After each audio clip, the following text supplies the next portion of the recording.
What is going on, guys? Welcome back to the channel. So today we're fishing for carp in the canal. I typically don't do these videos, but I wanted to mix it up a little bit. Today the bait of choice is going to be corn. We're going to chum the water a little bit, give it about 10 minutes, and then hopefully we can whack a couple carp. Even though I don't do it very often, I do love to fish for carp, catfish, etc. It's very relaxing. It's a nice break from the bass fishing. Typically when I'm bass fishing and I'm walking the bank, whether I'm fishing creeks, rivers, canals, lakes, ponds, whatever, I'm walking miles and miles and miles.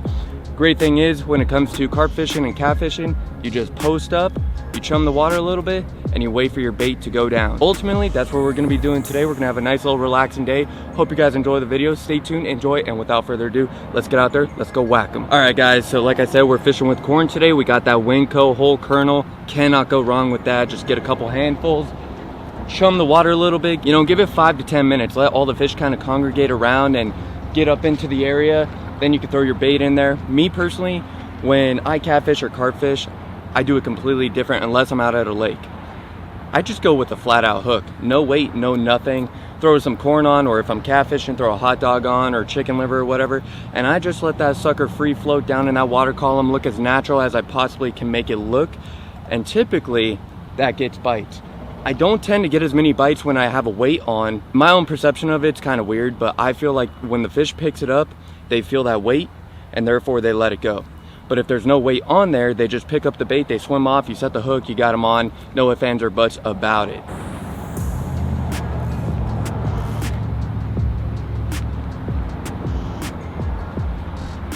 Guys, I'll tell you what, the rod holder that I picked up over at Walmart absolutely sucks.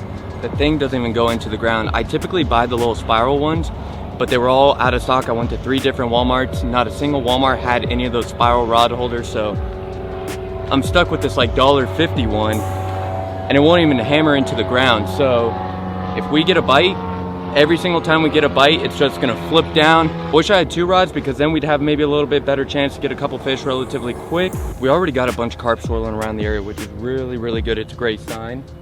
And I keep watching my line kind of flicker, so I think that like a carp's messing with it, but I'm sure there's just a bunch of them down there and it's just their tail kind of kicking the line.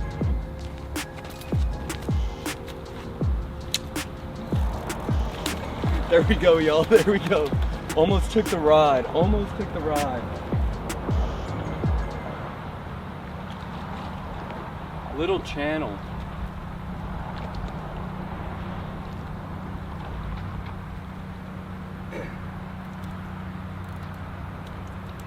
Nice little channel cat, not bad. 8-pound soft steel fluorocarbon, not too shabby. All right, y'all, so if you watch the channel, you know I suck with channel cats, but not a bad little guy right there, super fat. He's chowing down on a bunch of bait fish. What I really need is I need to get some of those clamps so that I could just pin them right in their mouth, and you know, it's so much easier to get the hook out and everything. But that guy almost took the rod in the water. That is why I got to keep an eye on my rod at all times, because that rod holder, as you can tell, is completely flat-lined over, and if I didn't catch that rod was going in. So pretty cool first fish. You know, we chummed the water maybe less than 5 minutes ago and we already got a nice little channel. We came out for carp, but that's a great thing when it comes to bottom fishing. You never know what you're gonna get. It could be a catfish, could be a carp, could be a bluegill, could be a tilapia, could be a bass. Like, everything eats stuff off the bottom, so it's pretty exciting, pretty fun. Let's get out there, let's go whack another. There we are, there we are. It's always when you're looking at your phone. Feels like another cat. No, man, I love catching carp, but I'll tell you what, these guys, they never fight. I don't know what kind of carp these ones are. I don't know if they're grass or a mirror. I think they're a mirror. But yeah, they do not fight. They take off hardcore initially, but man, they don't fight very well. All right, y'all. Finally got the first carp of the day. Did not fight very hard. Of course he bites when I was looking at my phone, but hey, let's get him back in there. And man, tussle a little bit harder next time, dude. I'm not the best when it comes to carp fishing, so tell me if that was an Amir or a grass carp. I think it's an Amir carp, not 100% sure. I'll tell you what, those style of carp, when they grab your bait initially, they grab it and they just take off. So you think it's a good fish.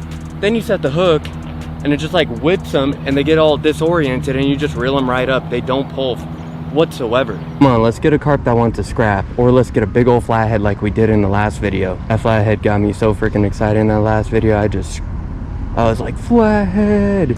because he came out of this dark little pocket of concrete that was broken and jumbled up. And man, he didn't fight very hard, but it was exciting on that BFS gear. Well, there's that $1.50 rod holder. I pushed on it a little bit too hard, so yeah, that's gonna be completely out of commission now. So now we really got to keep our eye on the rod, because that rod laying flat on the ground will just go darting out into the water. All right, time to make a move. Oh wait, we had a fish, y'all. He was just sitting there. He was just sitting there. Oh, we foul hooked a big old carp. We foul hooked him. Oh my goodness. Well, did we? I can't tell. Because we did get bit. Yeah, we got bit. I think he ate it. And he was just sitting there in that one spot. All right, I think he gave up. Nope, nope. The second I go for that net, I bet you this guy's been caught before. He knows how this goes. That's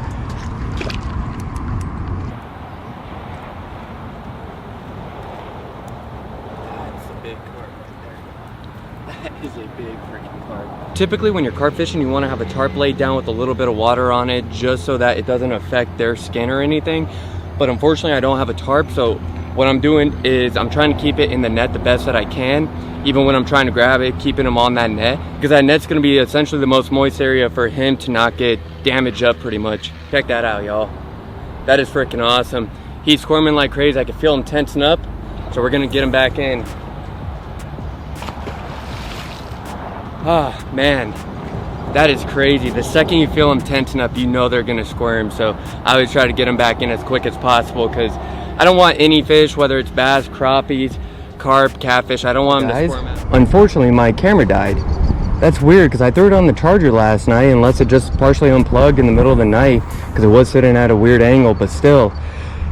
Oh well, we'll try to get one more fish on the GoPro, and after that, I guess we'll call it quits. I mean, we have 3 solid fish, not too bad. That last carp freaking actually pulled a little bit. He didn't give up right away like that second carp did.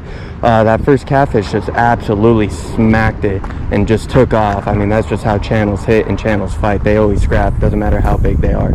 But we're gonna try to get one more and see what we can do. All right, well, this is gonna be a short, quick, simple little video. I hope you guys enjoyed it. Like I said, if you enjoyed it, please make sure to like it so that I know that you're enjoying this kind of content.